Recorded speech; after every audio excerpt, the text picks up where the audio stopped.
Hello friends, Assalamualaikum. I'm Nusrat Jahan. আজকে আমি তোমাদের সাথে শেয়ার করবো how to insert bookmark in MS Word document Bangla অর্থাৎ আজকে আমি তোমাদের সাথে শেয়ার করবো কীভাবে আমরা এমএস ওয়ার্ড ডকুমেন্টের মধ্যে বুকমার্ক ইনসার্ট করতে পারি। তো কাজটা করার জন্য এটা আমরা মিনিমাইজ করলাম, করার পর এখন আমরা আমাদের বুকমার্ক ইনসার্ট করব। এখন আমরা ধরো বুকমার্ক বিষয়টা কি, আমাদের ধরো এখানে একটা এরকম বড় ডকুমেন্ট, এই ডকুমেন্টের মধ্যে আমরা কোনো লেখা প্রয়োজনীয় বা আমাদের এখানে কোনো প্রয়োজনে লাগবে, তো এখন সেই লেখাগুলো আমরা যদি বুকমার্ক করে রাখতে চাই তাহলে সেগুলো আমরা রাখতে পারি। তো এখন এগুলো আমাদের যে বুকমার্ক করব, আমি ধরো এদিকে এসে আমার নিচের পেজে আসি। এখন আমরা আমাদের ধরো এদিকে আসার পরে আমি এখানে এভাবে সিলেক্ট করলাম, বা আমি ধরো একটু উপর আসলাম না, ধরো এই যে এই বিষয়টা আমরা সিলেক্ট করলাম।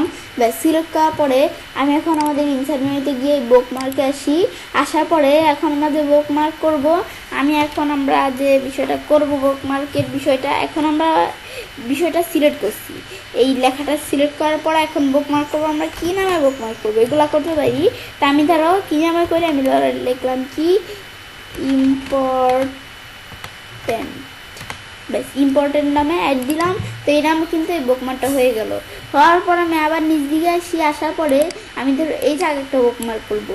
সিলেক্ট করার পর আমরা বুকমার্কে আমি ধরো এখানে একটা নামে বুকমার্ক করে দিই, অ্যাড দিলাম, বুকমার্কটা আমাদের অ্যাড হয়ে গেল। ব্যাস অ্যাড হওয়ার পর আমি ধরো নিচ দিকে আমি আরেকটা বুকমার্ক অ্যাড করি। আমি ধরো এখানে যাই, আমি এই পেজে আসার পর এই পেজে ধরো এই জায়গায় আমি এখানে একটা বুকমার্ক অ্যাড করবো। তো এখানে সিলেক্ট করার পর আমি যদি এখন বুকমার্কে যাওয়ার পরে আমি এখন বুকমার্ক অ্যাড করার জন্য আমি ধরো বুকমার্কে একটা নাম দিলাম, দেওয়ার পর আমি অ্যাড দিলে এই নামক আমার আরেকটা বুকমার্ক অ্যাড হয়ে গেল। তা আমরা ধরো কয়টা বুকমার্ক এখন অ্যাড করছি, এদিকে আমরা 3টা বুকমার্ক অ্যাড করছি। এখন আমরা এই বুকমার্কগুলো অ্যাড করার পরে আমি এখন যদি আমরা এই যে কোথায় যাই, আমরা এই বুকমার্ক অপশনে আসলে কিন্তু বুকমার্কগুলো এই যে আমরা যেই যত বুকমার্ক অ্যাড করবো এখানে দেখাচ্ছে। এখন বুকমার্কগুলো যে অ্যাড করলাম, এখন এই ধরো আমরা এই বির নামে যে বুকমার্কটা অ্যাড করছি, এই বুকমার্কটা আমাদের কোন জায়গায় আছে সেটা আমরা দেখতে চাই। তো আমি যদি গো টু দেই, এই যে এখন আমি এটা ক্লোজ করি, এই যে এই জায়গায় বুকমার্কটা।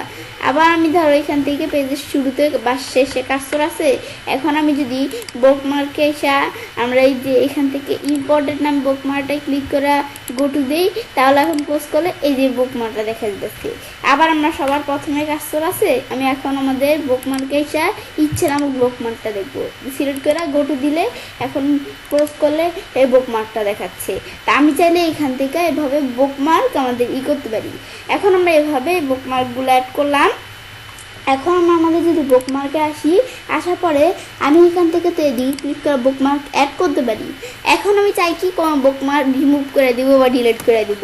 তো সেজন্য এই যে আমাদের এইখান থেকে ইম্পর্টেন্ট নামক বুকমার্কটাই আমাদের ডিলিট করে দিব। তো সিলেক্ট করে ডিলিট দিলে আমরা কিন্তু এইটা ডিলিট হয়ে গেল। এখন আবার অ্যাড করার জন্য তো আমি জানি, আর গো টু তো আমরা জানি, এগুলো আমরা চাইলে এখান থেকে করতে পারি। ব্যাস পরে তোমরা শর্ট বাই কী দ্বারা শর্ট করবে, নেম দিলে নেম দ্বারা, লোকেশন দিয়ে লোকেশন দ্বারা, তোমরা চাইলে এগুলো দ্বারা কিন্তু শর্ট মোড চাইলে করতে পারো। তো এখন আমরা এটা দেখলাম, ব্যাস দেখার পর এখন আমরা এখানে যদি ক্লোজ করি, ক্লোজ হয়ে গেল। ব্যাস এই বিষয়গুলো দেখার পর এভাবে চাইলে কাজটা করতে পারি এবং আমরা খুব সহজে এমএস ওয়ার্ড ডকুমেন্টের মধ্যে বুকমার্ক ইনসার্ট করতে পারি। ফ্রেন্ডস, আমার আজকের এই ভিডিওটি যদি তোমাদের ভালো লেগে থাকে তো আমার চ্যানেলটি সাবস্ক্রাইব, লাইক, কমেন্ট এবং সবার সাথে শেয়ার করবে।